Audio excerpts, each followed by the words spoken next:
6 countries from the Southeast Asia region came together in Bangkok on June 1st to celebrate World Milk Day. The first World Milk Day was celebrated in 2001. Since then, the FAO has promoted it as an annual event that is celebrated in a number of countries, as a way to focus on dairy production and helping children and adults make healthy beverage choices.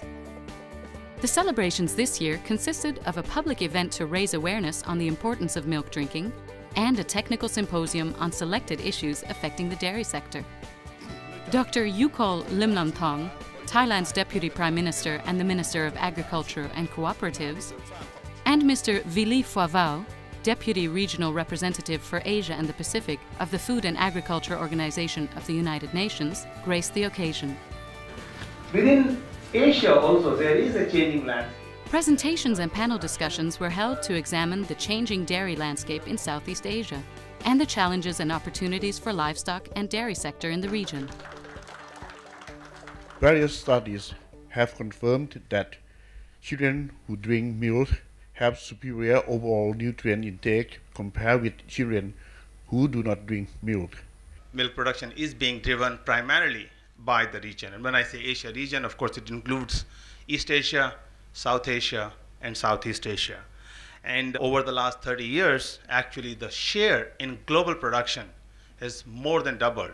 In 1981, the region was contributing only about 15% of the global milk production. We are now almost 37%. So perhaps we need to see how the sector could even expand contribution even more. And we know that there's still potential in the region because we're still net importers of dairy products. Once women's roles are recognised on dairy farms and strategies to increase their involvement have been developed, we've seen rapid increases in productivity in the dairy industry. But notwithstanding this prospect, the prospects of higher production, projections indicate that the region will continue to be a net importer of milk products way to the future, maybe 3 to 4 decades from now. Is this an opportunity or is this a threat? It's not just a focus on the price, getting the farmers getting a fair price for milk. It's also a focus on their cost of production as well. And what we're facing producers right around the world, New Zealand included, India and Southeast Asia, rising costs of production. So it's important that the policymakers are focused on developing a competitive industry where the farmers can actually get a margin and have the productivity levels to have the profits to sustain industry going forward. But we haven't said much about cost of processing. And it was interesting in some of Vinod's data to see that share of the final price of processing was quite significant. And there was an interesting correlation between the highest share of the cost of processing was actually in Philippines. And is there some correlation between that and the lack of competitiveness of the smallholder producers? And we've seen this, and I've seen this in other countries too, where a significant barrier to development in industry is actually the processing and packaging costs.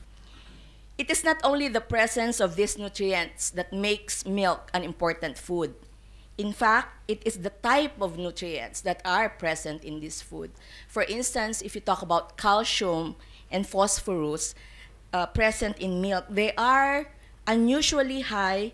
That makes the best source of calcium, particularly for skeletal growth in the young and maintenance of bone integrity in adults. The findings suggest that drinking fortified milk can substantially improve zinc, iodine levels and height, and fortified milk supplementation among our 6-year-old children had increased cognition. The other thing is the media has to play a very vital role in communicating. In fact, I was going yesterday, I stumbled upon a book, stationery, A Glass of Milk.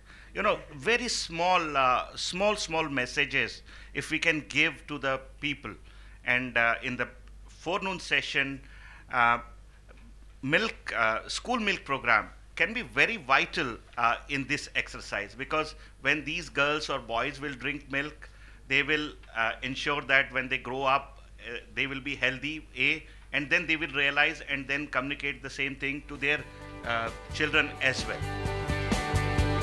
The celebrations culminated with a number of public events and entertainment activities led by Thai celebrities. The day's events were a huge success in educating the public about the benefits of milk consumption and raising awareness on some of the key issues facing the dairy industry in Southeast Asia.